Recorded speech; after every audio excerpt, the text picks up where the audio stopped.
Today, let's talk about how EliteMobs should end.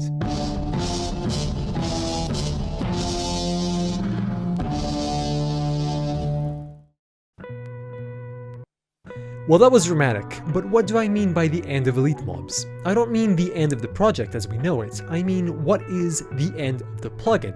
What does EliteMobs endgame look like? On my way to explaining the planned endgame for EliteMobs, I want to stop by a few games that have influenced its development and the type of endgame that I've tried to develop. There are three models I want to approach. The first is the endless endgame content. The second one is a patch-based system where new content is added through continuous development. And the third system is a secret for now, as it will be revealed as the one that I'll be doing today. So, what does an endless endgame approach look like? Let's take a minute and talk about how Risk of Rain works. Risk of Rain 1 and Risk of Rain 2 are fantastic games I've spent entirely too much time playing. For those unfamiliar with them, here's a very simplified explanation of the main mechanics. In Risk of Rain 2, your primary goal is to open chests, collect items which upgrade your character in some way, and then activate a gate to go to the next level. As time ticks by, enemies grow stronger, so you're always racing against the clock. The thing that makes Risk of Rain 2 stand apart from other games is how you can do this nearly forever. The game will keep evolving until you are dead. Now, for people who have been around for a while, you may remember that EliteMobs originally tried to do something like this. It used to be that you could keep upgrading equipment indefinitely, even though you weren't racing against the clock to do it. The stronger your equipment was, the stronger the enemies became, the better loot they dropped, and there was no real limit of how powerful they could become. The main issue in that system lied in one of the many key differences between Risk of Rain 2 and Minecraft. Risk of Rain 2 is meant to be played in sessions that range between 15 minutes and 4 hours, whereas time has shown that players will play EliteMobs for hundreds of hours if not thousands of hours. Risk of Rain 2 is a roguelite, meaning that once you're dead, your character and its equipment are entirely gone, and you unlock new things. This is not the case with Minecraft. Unless you are playing in hardcore mode, but let's pretend that doesn't exist for now. The truth is that for both EliteMobs and Risk of Rain, if you go past a certain point, you start seeing the flaws in the system. Risk of Rain flawlessly hides these flaws by providing dozens of different valid ways of playing the game, and an item variety wide enough that each run will feel very unique. EliteMobs, unfortunately, does not. This is because the developer is bad. In older builds of EliteMobs, damage caused by players used to be based not on the stats of the weapon used, but on the tier difference between the weapon used and the tier of the EliteMob. If you understood what I said in your first try, then you probably are way smarter than I am. So allow me to explain this in simpler terms, for people like me in the back of the classroom. Let's say you are making a plugin where players are able to progress through gear forever in Minecraft. So, you write the code for just such a thing, and then launch the plugin. Your first player shows up. Let's call that player Steve. Steve starts at tier 0, like everyone else. Steve spends some time mining, then crafting. Before you know it, Steve is in full enchanted diamond armor and fighting against EliteMobs. Steve suddenly realizes that bosses drop all that good stuff he wants, so he decides it's time for a career change. Steve is now a no-life EliteMobs hunter. Now, a year has passed without anyone seeing Steve, so his mom, let's call her Alex, decides to log into the server Steve used to play in. She sees Steve for all of 5 seconds before getting blown into orbit by a level 300,000 unit creeper, because as it turns out, Steve is still grinding for gear. This is problem number 1. What happens when a new player joins a server where some players have been grinding for gear for months? Now, if you're a bad developer like me, you come up with a compromise. You create a system where regardless of the level of the mob, they will never deal more than a certain amount of damage in a single hit, and they will receive an amount of damage on hit that is no lesser than about 5% of their health. This way, new players don't get instantly killed, and they can even kill insanely high-level enemies through a bit of effort. So now, Alex logs back in, and when she's ambushed by a level 300,000 creeper, she punches the creeper about 20 times, dealing 100,000 damage per punch. Steve sees this happen, sees that he's dealing 120,000 damage with a sword he's been grinding for a year, realizes that life is meaningless, and quits Minecraft to start playing Roblox instead. Effectively, any gear that is 2 tiers below that of an EliteMob is exactly as good as no armor and no weapons. Additionally, you also don't want players instantly killing all the pre-made bosses that you've created. So, you also create a higher ceiling for the percentage of damage that can be dealt to them. Suddenly, that sword that deals 120,000 damage to a level 300,000 mob deals 4 damage to a level 1 mob. And finally, to cap it all off, ultimately, the only difference between a tier 300,000 sword and a tier 301,000 sword is the 10 more damage that this sword causes. So after all of this, I think you can understand why EliteMobs has switched to a fixed damage system.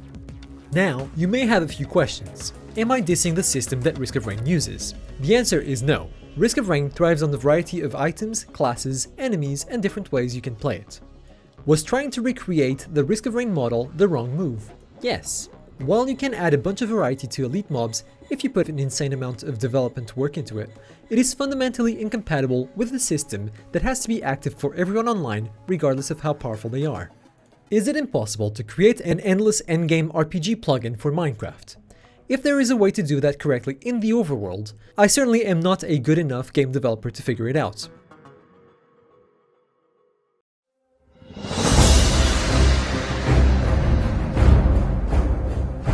Patch-based updates.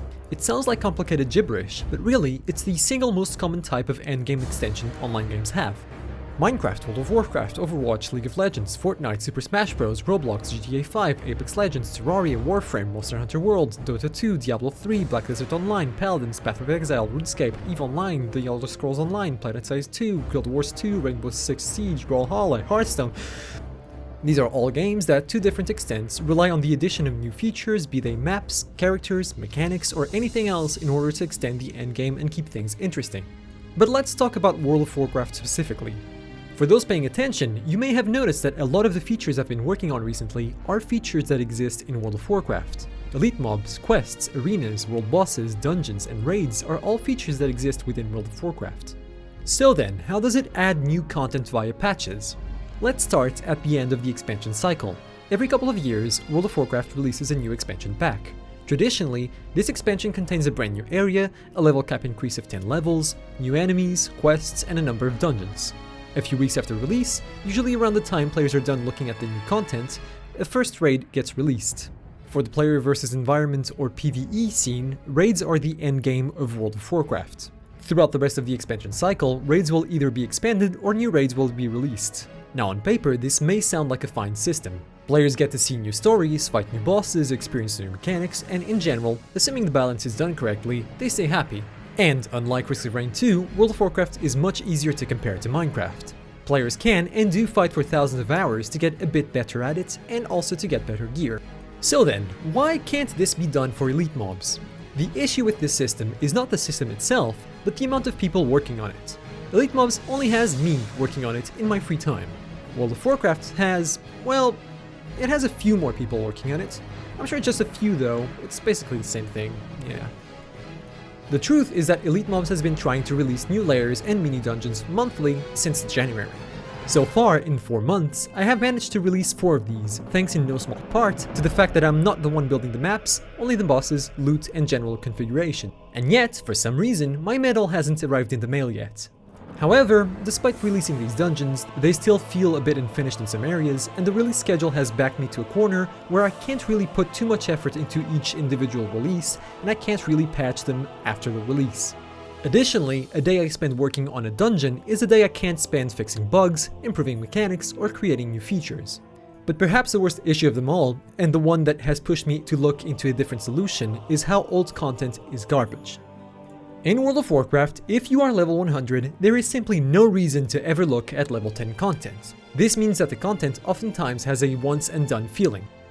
Fortunately, World of Warcraft has a way to resolve this issue, as people are frequently pushed to create new characters, be it for rerolling, experiencing a new race, leveling a new class, or simply for the fun of exploring early game content. Now, EliteMobs does not have classes nor the means to reroll characters, and adding such a mechanic would be fairly out of the scope of the plugin, which is focused on boss encounters.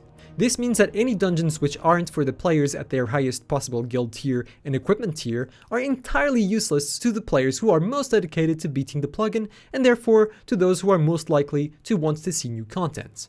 This is just so sad. Mojang, play Despacito.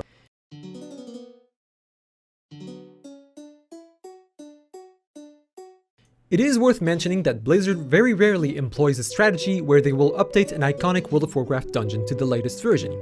This is a possibility I am seriously considering for later on, but it still significantly increases the workload required for developing dungeons. Additionally, it isn't possible to adopt the same strategy for lairs or mini dungeons where the locations aren't isolated from the overworld. Am I saying that I will no longer be making dungeons? Absolutely not. Dungeons are incredibly fun to make and to beat. They are probably the best mechanic currently in EliteMobs, and if you have the plugin and have not tried the free ones out on Discord, I urge you to give them a shot.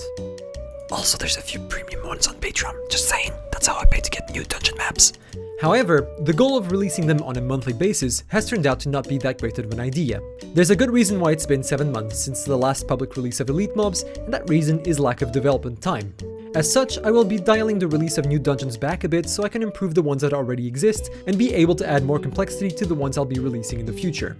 However, this doesn't solve the core issue of having to create content that is either useless to veterans or to new players. At the end of the day, I want the content I create to be as replayable by anyone who wishes to replay it as possible. So, is there a way to not only reward veteran players for challenging new low-level dungeons, but also doing it in a way that is challenging for them? Actually, there is.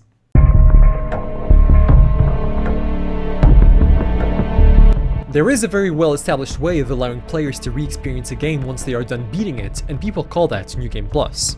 New Game Plus is traditionally used in many single-player games, and a lot of those games just so happen to be some of my personal favorites. However, this is much harder to implement in a multiplayer game where players aim to put how much they've achieved on display.